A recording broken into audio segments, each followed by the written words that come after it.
Coach, the second half in those two games this past week, your defense was really able to shut down both EIU and SIU Edwardsville. Is there, when you look at that, does that bother you that your team's not doing that for a full, 40-minute game? No, it just makes me laugh at the overreaction to all that talk. It's college basketball. Games go up and down. It's 40-minute games. You got to play. The other team's going to score some. So, you just try and make the corrections and get better from it. So,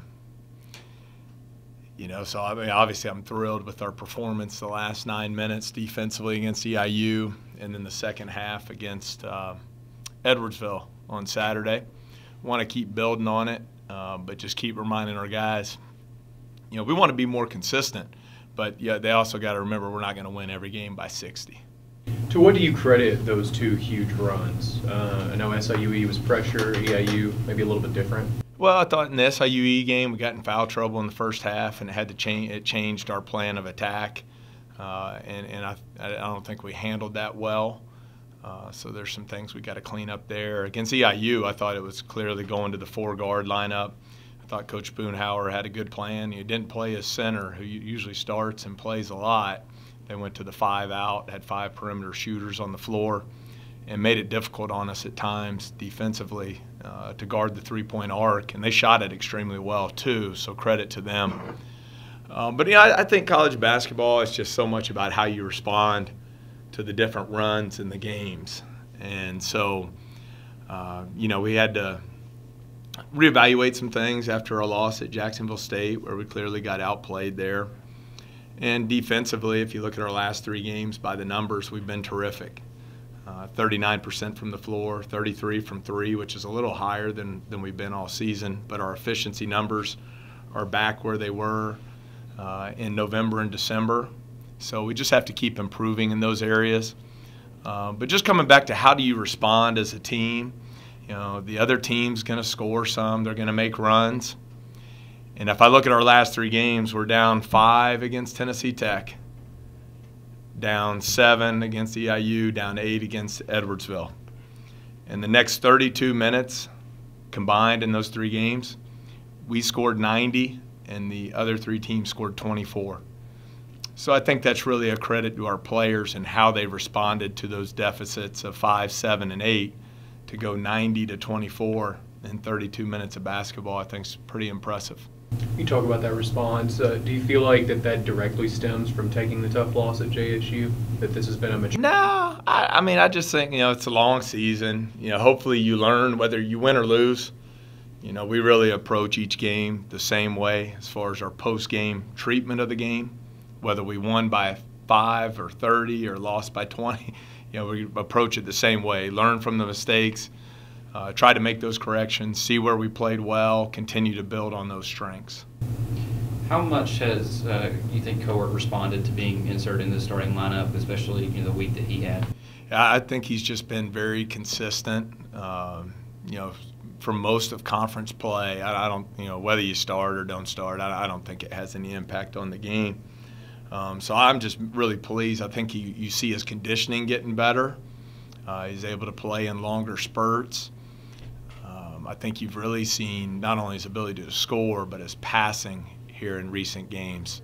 He's just so skilled as a passer, and it gives us another way to attack our opponents, having that inside threat who can also hit open cutters and skip the ball to shooters and so forth. You talk about his scoring, he's definitely a below-the-rim player, but the way he's able to score, whether it's spin moves inside and just kind of being quicker than defenders down inside, just talk about his ability in that area, because it seems that when you look at him, you don't think that he's going to be able to move like he does. Oh, he's got great footwork, great hands. Those are 2 of the things that really stood out to us when we recruited him.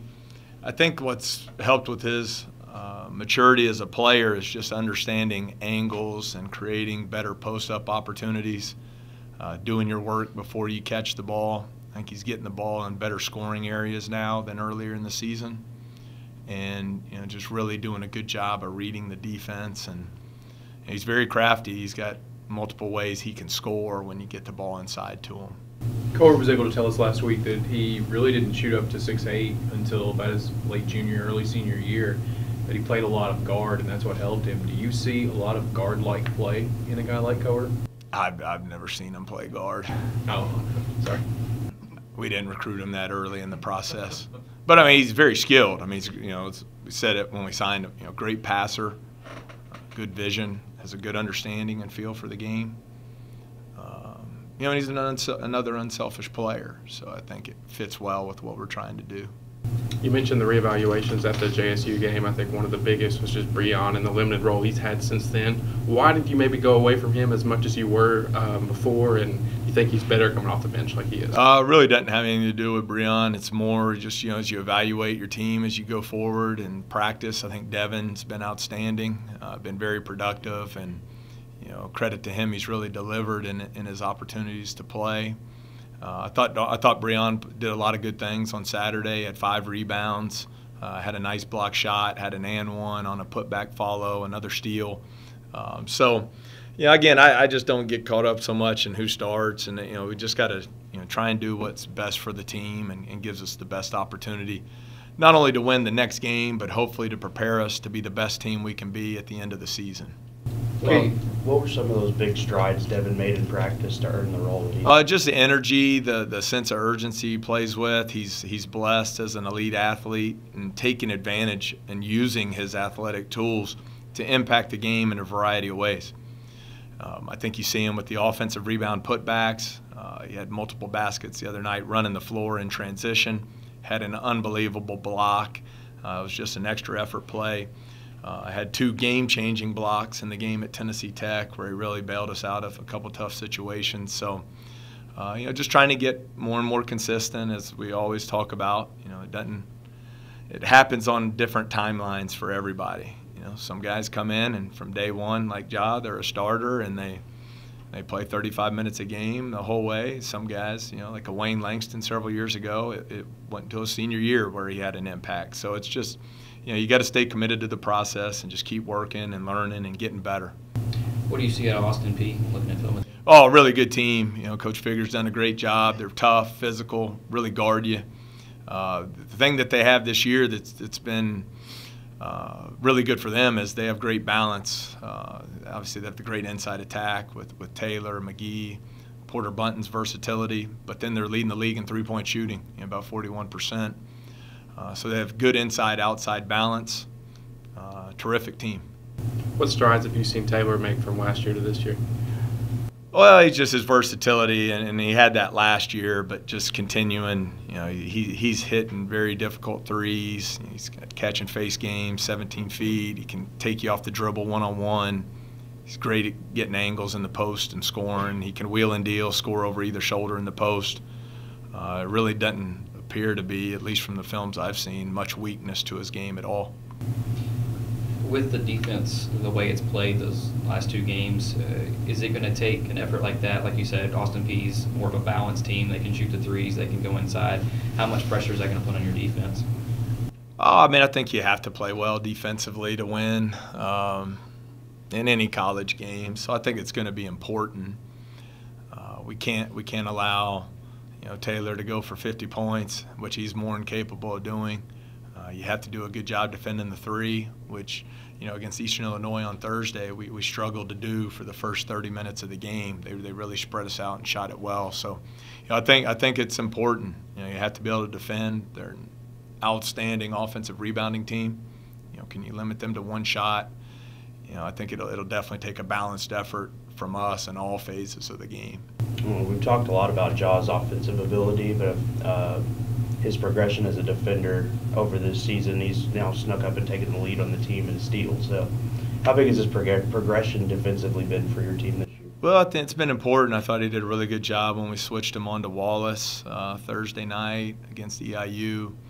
I thought his energy level in the second half defensively was important to the run we were able to make there, the 19-0 run to turn the tide of that game.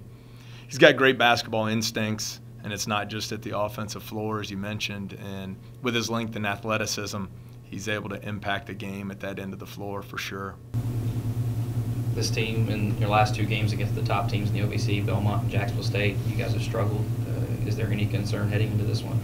No, every game stands on its own. You know, it doesn't matter if you play, you know, what your record is, you know, Thursday at 6:30 or Saturday at noon. I think, you know, you move to the next game. Hopefully we've learned some lessons from those losses, you know, whether it's overcoming the adversity of injury in the game against Belmont or the physicality. We got out-physicaled clearly against Jacksonville State at their place. You hope you learn lessons from those and get better from them, but I don't think, you know, a game played a month ago will have any impact on this Thursday's game. Dialing back to Saturday, KJ Williams in a three-pointer had a really big game. Is the three-pointer part of his repertoire? Is that something you guys would like to see him develop more as he moves forward? Well, he's a really good shooter. You know, he shot the 3 exceptionally well when we recruited him out of high school in the AAU circuit. You know, I think it's something you'll see continue to evolve, hopefully, over his career. You know, right now his strength is around the basket, rebounding, finishing plays at the goal. But I think it is an area you'll see really develop into a strength for him. He's an excellent shooter with good touch from the perimeter. Speaking of good shooters, Thursday as well, Zach Lotta has been, I feel like he's been there for so long, but now he's just an elite three-point shooter, has been for them this year. How do you take care of a guy like him when everybody else is kind of getting theirs as well? He is. He can really shoot it. He doesn't need much time or space to get a shot off, and as you go through their games, it seems like every time they need a big shot, he steps up and delivers. So you have to give him a lot of credit. Just seems like a winner out there on the floor and has developed into a really good player for him.